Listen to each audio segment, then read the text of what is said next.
So,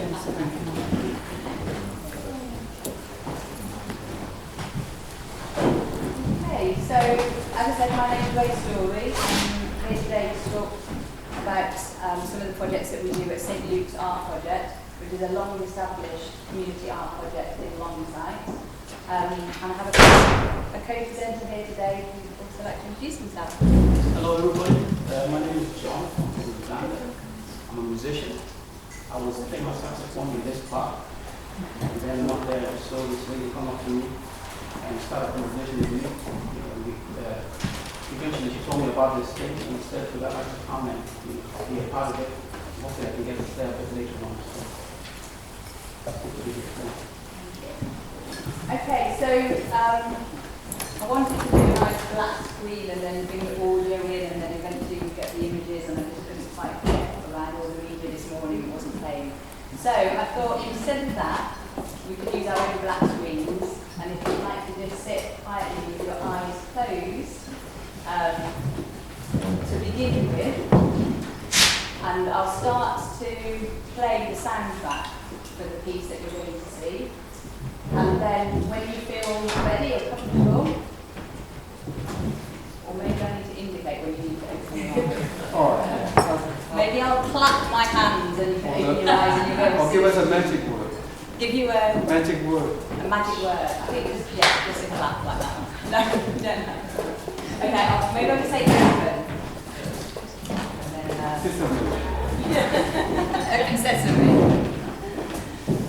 Okay, so if you just want to relax in the positions where you are with your eyes closed, and that's really to help you to tune into your listening.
His support from us at St Luke's and other groups, his mastermind group. So the first page of the book is called On Having a Mastermind Group. I'm a very lucky fella because over a period of time I've inadvertently gleaned myself a mastermind group of people, viz.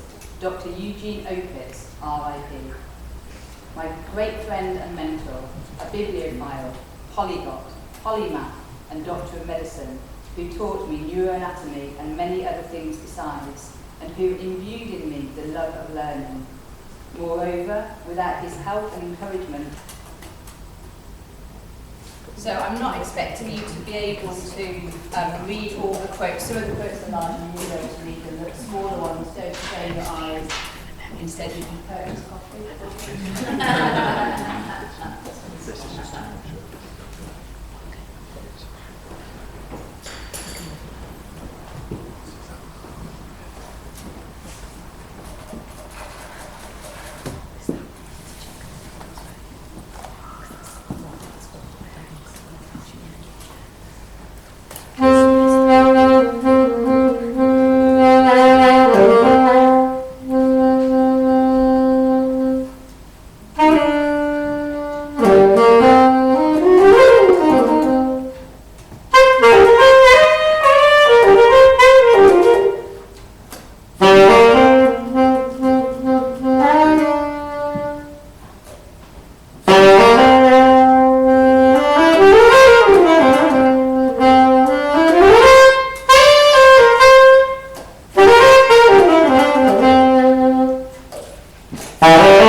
But yeah, the first website is just our TLC St Luke's general one. We're a big community centre. We run lots of different activities as a church there as well. We run mental health drop-ins and all kinds of activities for the local community. So you can find out about things that we're doing on our St Luke's, TLC St Luke's website. I've actually taken you to the SAP-Books page, but obviously you can check the menu when you go anywhere on that website. If you click on the SAP-Books link there, it takes you to our spotlight page on Lulu. Lulu is a print-on-demand service that we use in the US, but everything is printed locally. And then the final URL actually takes you to Eddie's book, so it's not too punchy, but you can also find it if you go to the main one, the Spotlight St Luke's, the latest book up there will be Eddie's book as well. Okay, so really, it's not really an interactive workshop. I haven't really got you up doing lots of things, but it's more of a sharing to share with you some of our work. And if anybody has any questions, I don't actually know time. Oh, it's actually time finished. If anybody has any burning questions, Can we buy the book from you today? You can buy the book from you today. Invade, my word is invade, but it's kind of different. It tries to be itself, but has a group of people who largely identify themselves as being in recovery from some form of substance use, a recovery community. But Amanda, who is sitting over there, and I and various other people have been kind of working together to identify what this community is, does, which is like jelly on the wall. But what we've done really is explore that it is impossible to pin something down, label it, so we've ended up presenting it as what it is. So I'll bring a brief intro video of something that they did. What was it, this in Carl? Yes, where they came down to Manchester Metropolitan University to launch event from the research group for substance use and addictive behaviours.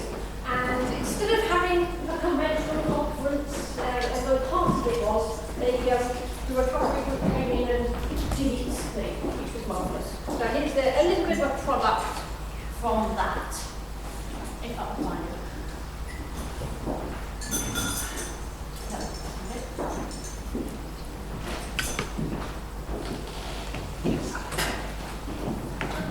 Is that one, yeah? This one. Yeah.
kind of discussion, a bit presentation of what this is all about. We've got together to in a way research. We've also researched through a kind of co-production, so we're researching together some vague ideas of what it is like to be in recovery. So that's a very broad idea of a question. It could be what's it like to be in recovery, meeting other people, what's it like meeting in groups. It could be interpreted as anything. So it's a bit of a story in 3 acts. But we started off with a group that Amanda set up called Back from the Brink, because they were associated with the Brink in Liverpool, which is, I suppose, best described as a dry cafe, which is staffed and populated, I guess, usually by the community. Then it turned into Voices from the Brink, which was a project that I was mainly involved with, finding out what people were saying about recovery. So we were working with the people from Back from the Brink. They were what we call themselves the crew, and we used a particular tool that Amanda has devised, just a voice box, which I'll show you a little bit about what that is in a minute. But basically, kind of interviewing idea. If it's a bit of an interesting to Radio 4 and talking project.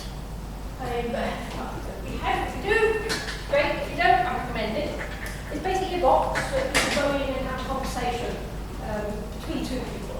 But what the voice box is, it's a conversation with a pre-recorded video and audio interactive program. That the person sits in the box and the program asks questions, and it's interactive because you just move it on by pressing the key. So it just keeps asking different questions. So it's basically structured interviewing, but there's nobody else there, which is certainly seen by a lot of people as removing that person from the interview so that people can talk more freely. So we're using the voices, but the voice box, so it's called Voices from the Brink. And the 3rd act is what we do from now, what's happening next. Okay, so using the voice box, what Amanda's been doing is collecting some stories as people go along through a journey through recovery. So we've got lots of material from people telling their stories, but in Voices from the Brink, one of the key things that I'm particularly interested in is that Amanda then facilitated people to watch back their first interview and to be able to reflect on how they felt then, quite commonly about 12 months later. So I've got a couple of videos which I will share the last one with you at the end, but there's just one that I'll give you a little bit of a flavour of what this is. Oh, I need glasses. Let's see how it goes. How do I get out of this? No. Sorry, that's escape. Escape, that's a good word. Oh, I have escape. Right, really good. I hope the sound might be a bit low on this.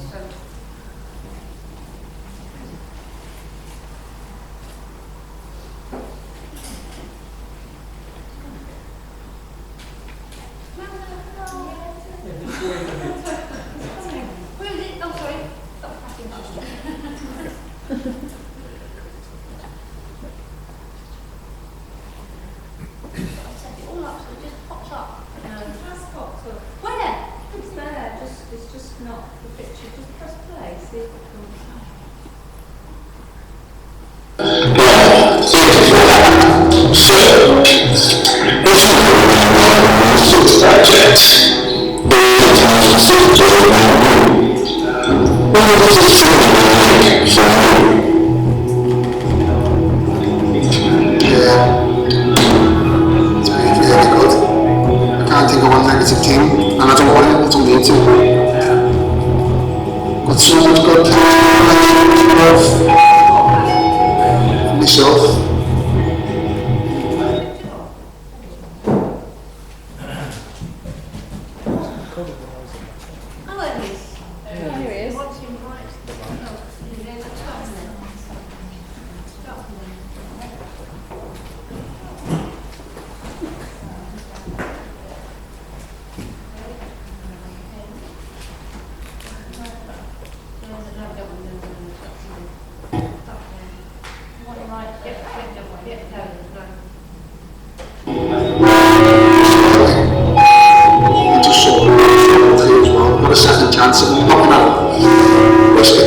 If there is such a thing as a third chance, I'm not going to take that risk. I'm just going to keep where I am.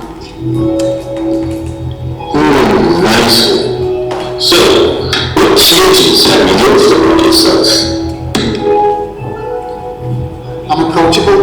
I'm still sarcastic, that's my nature. To defend myself and use words, but I'm approachable, and that's a big difference. Women at the bus stop chat to me about whatever it is, and that's a nice thing to have. People ask me for directions, which is things like that I notice. That's that. Okay. Three days you've been working as a part of a crew. Tell me, what changes have you noticed in others? Be specific. Don't be silent. Their ability to be themselves. And that's one of the biggest fears. All that shit, all that act. It seems to have gone now.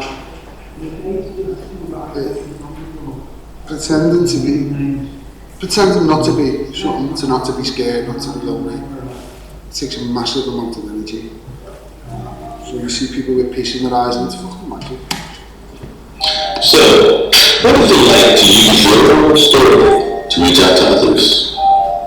I think my story is as good as any. If there's a grade of them, which it probably isn't. I like talking to people. I've been sober for 2 years. I was drunk. Been drugged for around 20. Wasn't very good at it either. I wasn't very good at it. Wasn't very good. So in your own experience and watching others, what is it about the voice box that helps people express their stories? It's because there's no person there. There's no one to make eye contact with or to be intimidated by or to be whatever it is that you get feelings of. You can hear your own voice. It's good, the voice box actually. Awesome. As ever, I really enjoyed this experience with you. I'm only going to say try for now because I know we'll be seeing each other soon. Thanks. Thanks very much.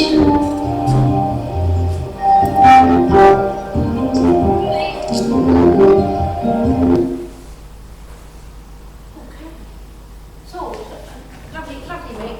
I love the way because people now have directions.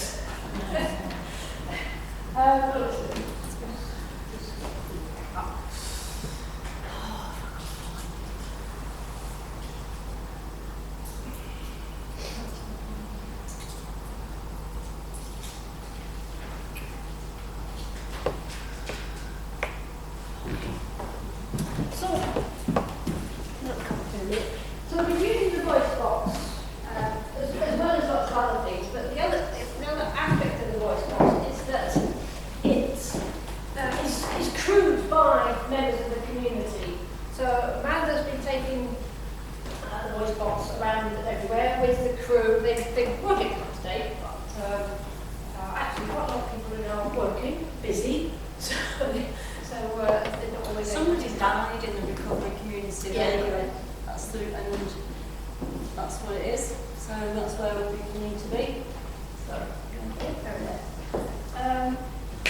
so Voices from the Brink was aiming to, and when I say Voices from the Brink, I mean it's the group that are doing research. So their ideas were to capture and curate, which was the words we used, experiences working through recovery. There was the crew from the Brink in Liverpool, that's now transformed into groups from Manchester. So there's the Greater Manchester Recovery Federation, and members now are members of the crew. And now we've got members of the crew from Salford and other places. So it's kind of moved, not moved, but it's grown from Liverpool to Manchester.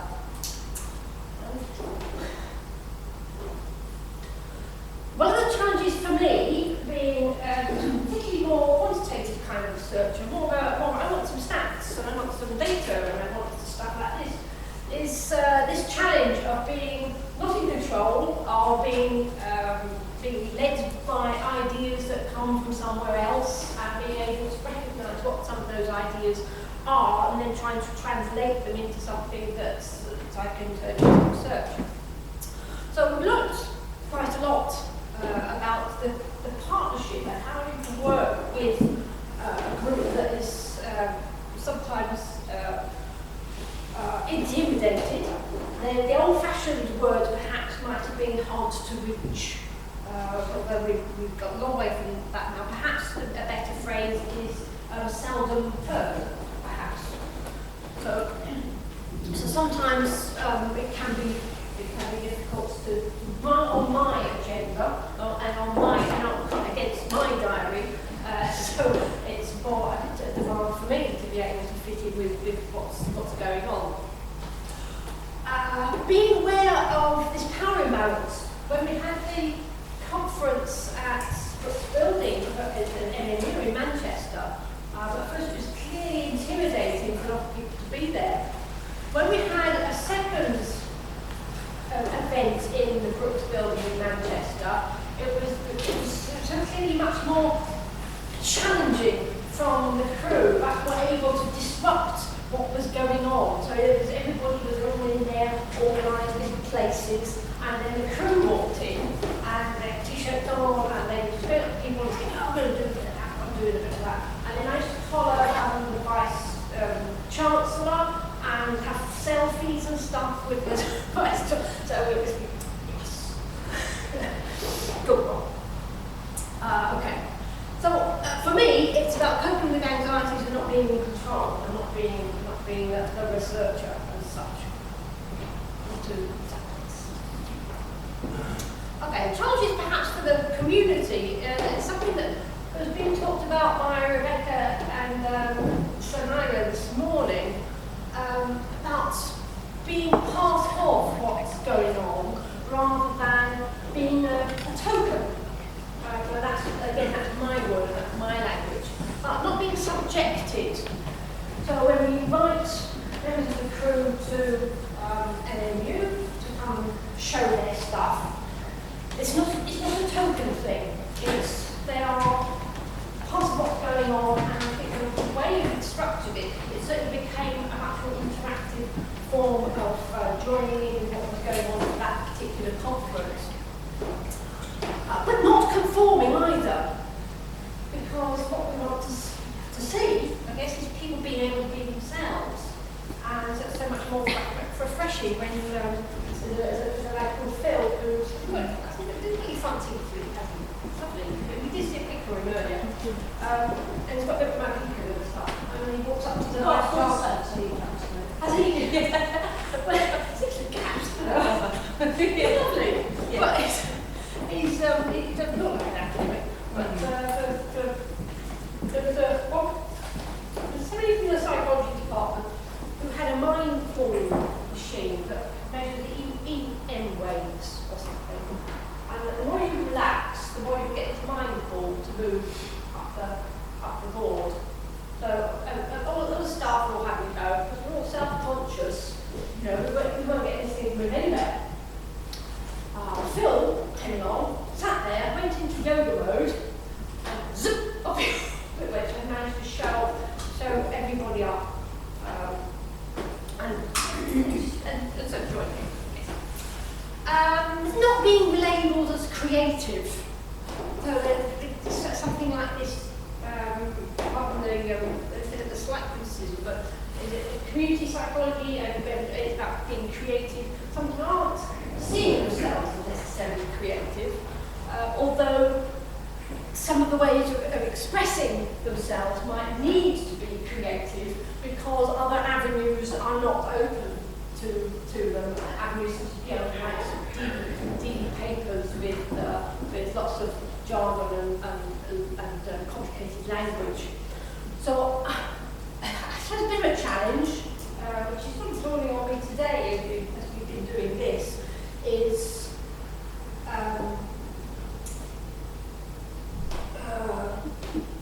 that thing about making things accessible to people, or making things that are more inclusive to people, isn't just about finding other ways and tokenism, I suppose, and finding other ways of facilitating things, but recognising that there are more multiple ways of facilitating things. Again, in Rebecca's presentation this morning, we were talking about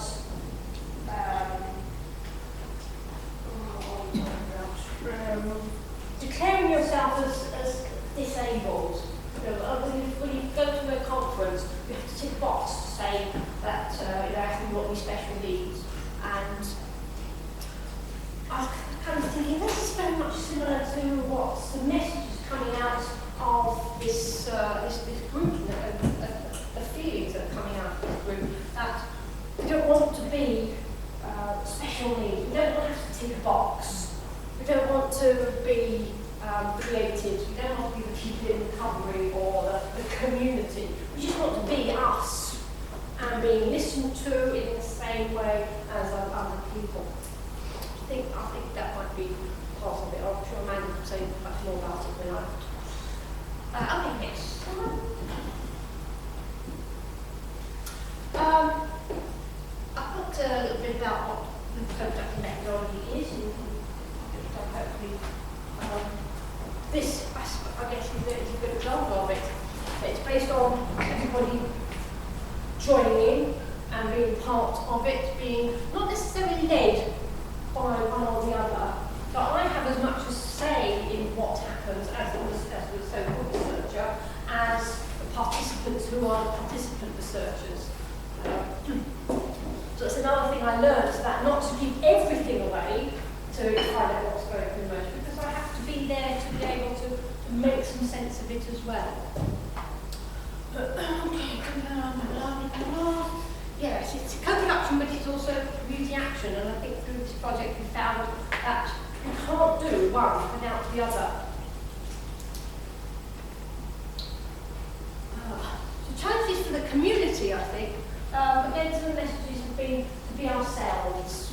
How do we be ourselves without then falling into the trap of being labelled again and being, in a way, patronised because we are all these people with this particular label, therefore we're valued because we're people from the community. But we need to be careful that that doesn't become another token thing like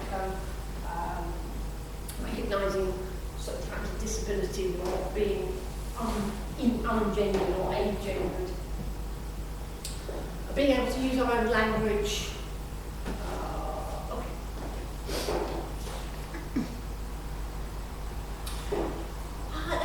A little bit about the voice box, which we've seen a little bit of example of how the voice box seems to be able to get into quite deep stories for people. I think we saw Nick there, who was a little bit agitated, but also giving it a lot of thought, but then occasionally finding it uncomfortable to carry on, so he would then press the button.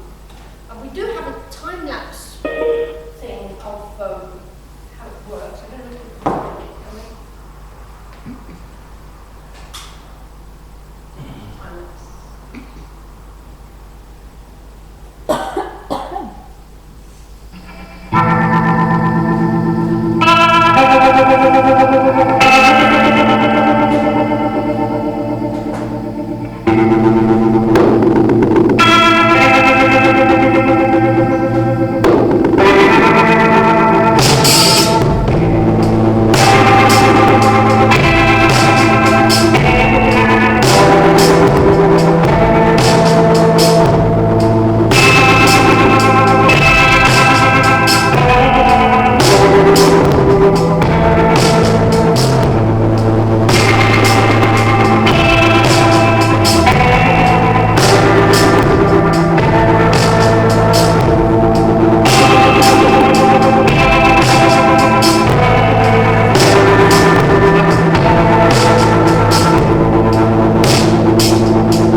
contradictory of each other, and chalk and cheese, I guess. So as we've been going through this process, kind of again discovering certain things that are essential. Certainly sharing of resources, especially around funding. When you've got funding, we found that whoever the fund holder is the one who really has power. So that people in the community are finding that they're having to do what the funder wants rather than what they want. We have a big contradiction there in trying to meet the needs of funders rather than trying to express our own message and voice. If you don't mind me saying a little bit about what we're doing at the moment, recently we've found a huge clash between funders who want a certain thing. They bought into community-generated, asset-based resources, that the community were going to be producing their own resources. They've given them the money for that, and now they're demanding the evaluations based on their terms rather than the community have decided are the values about their community experience.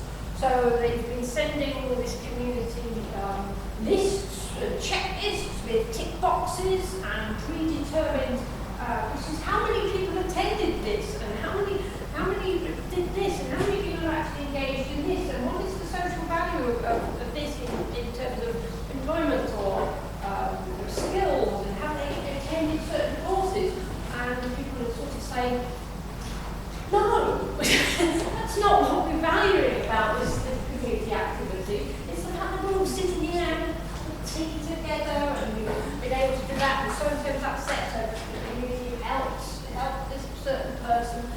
So there's this, again, this huge clash of values, I guess.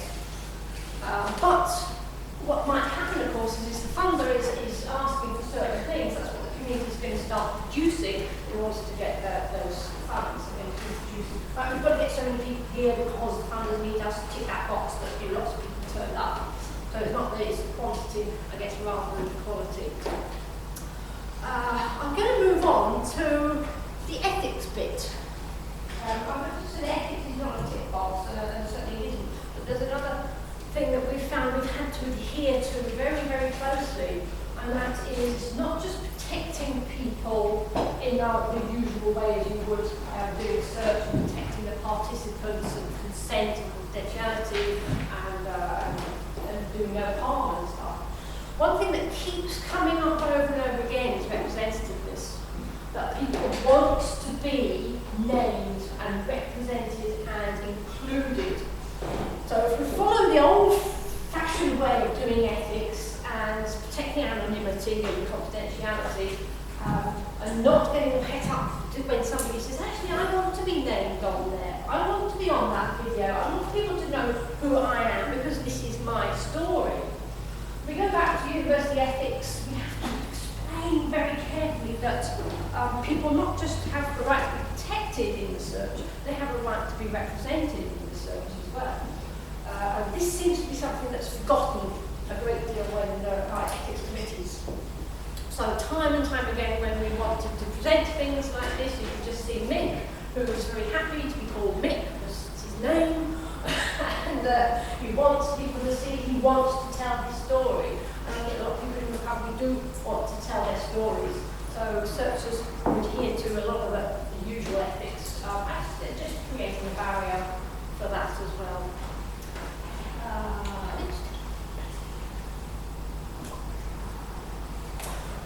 Okay. I think the best thing now is to have a look at another interview. We'll go to Alison. So I'm just going to finish off with a little bit of Alison, who you will realise is just past, that she is viewing the video of her Voicebox recording from about 12 months ago, I think it is. Yeah. She's viewing it with her daughter, and I think that's quite significant. Remember this ethics thing that both want to be seen interpreting this, but also just for those of you who are kind of into research as well, I think looking at the depth and the richness of the data in Molly's story.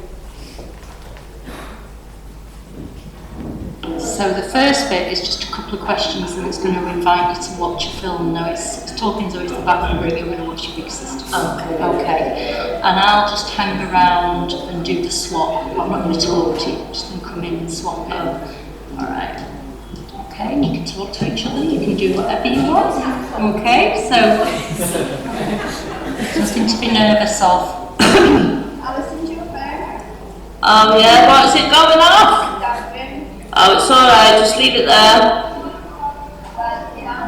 On that couch. Anywhere. Right. Okay.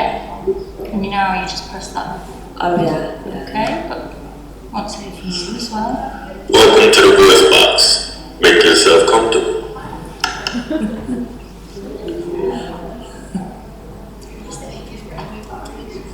Hey, voice box here. Nice to see you again. Remind me, what's your name? Alison. Molly. Alright, sit back and relax. I'm going to take you on a journey back in time to over a year ago, where you were back from the brink. Here's a little reminder.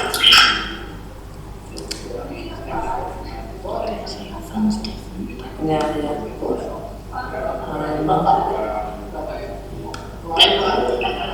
Okay. So just look at it. In your own time, just chill for a bit. After each one, just press that button there. Let's have your fabulousness. Favorite cards.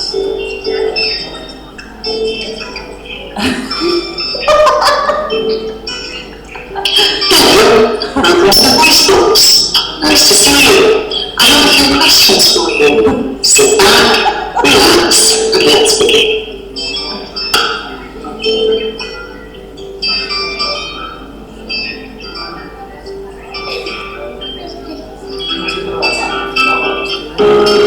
Okay, first things first. My name's Voicebox.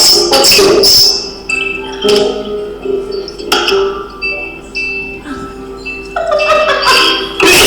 I'd love to get to know you a bit more.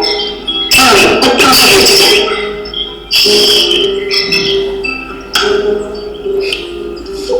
I came here to support Claire and the Voicebox. I'm really passionate about people having their voice and being heard.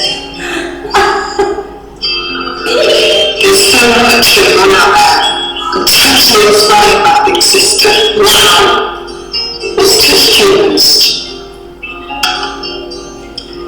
What's touched me most is singing on stage with the choir. I felt really emotional. I felt the energy and how powerful it can be, and listening to people's stories and seeing their portraits really touched my heart. I felt the emotion and stories behind their portraits. And today has been totally fabulous. My heart has been blown wide open, but it can't stop here. How are we going to keep this going?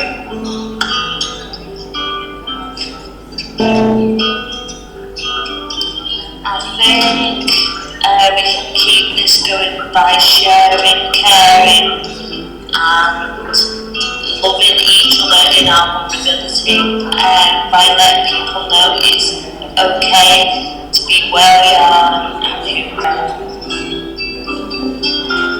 and that there's a bigger picture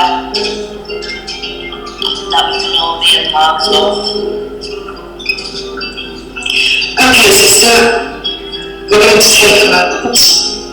You are really important. Give me one thing that you will do to take the energy of your little sister out into the world.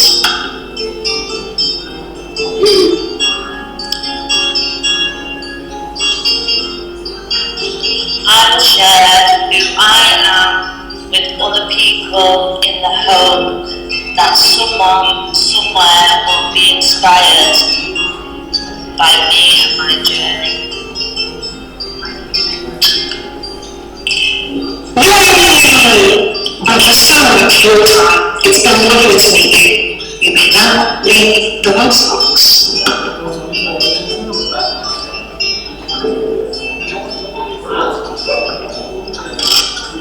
I missed my name out and I couldn't see my face on that.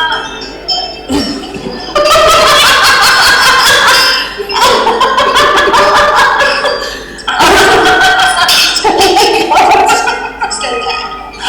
Good girl, go.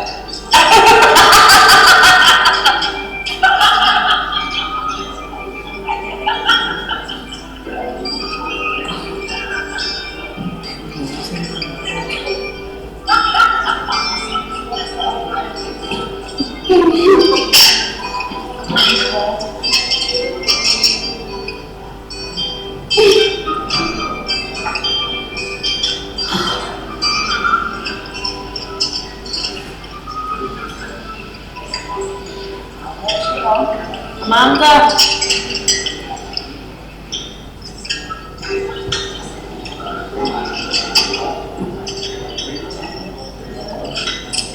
Can we skip that bit? Or do you have to go into the solid one? Is that what you're waiting? Yeah.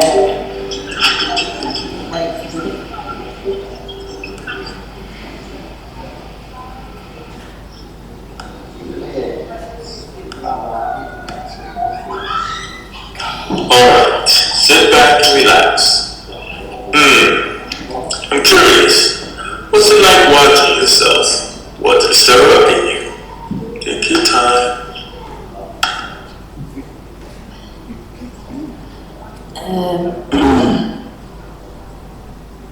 Well, that's the second time I've watched that, so it's not so bad, but the first time I was just totally cringing. I hated looking at myself, especially the way I sound on the video.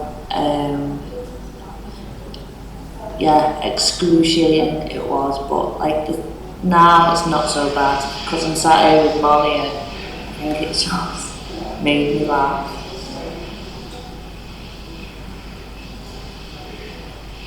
What was it like seeing me, Mom?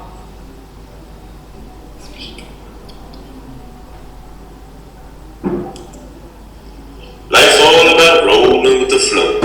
What have been the highlights of your journey over the past 12 months?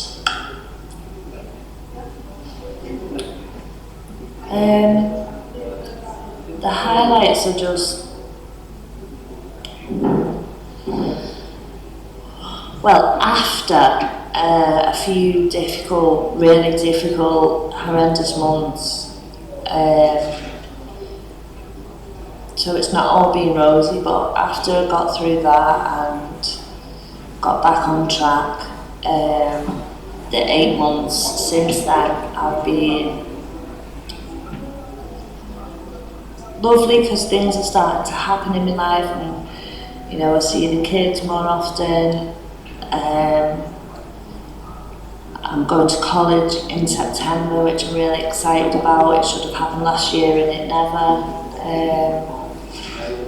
I just feel more alive, more happy, more grateful, you know, and enjoying the simple things of life. Just being a mom and having a nice home and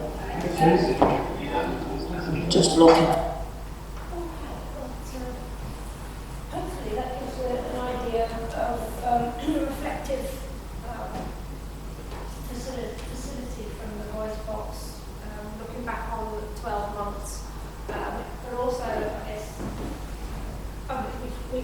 use this to then to continue that, so that Alison would and probably will have a look then. She has seen this. She's now trained as a therapist. So, but from a certain point of view, the amount of data in there we've got, I think the non-verbals, the non-verbal data, as she's watching that, and bearing in mind that she's watching with her daughter, that it goes from not giggling to really serious listening and reflecting, and then we've got the verbal reflection as well. And we've got so many of these stories and reflections now from this community. But I think that also the other aspect of the Voicebox is they all know about it. They're not just passive participants. Alison's been involved in it. She's presented to conferences, watched herself at conferences and talked to people. So all the participants really are actively part of it. So we'll give it a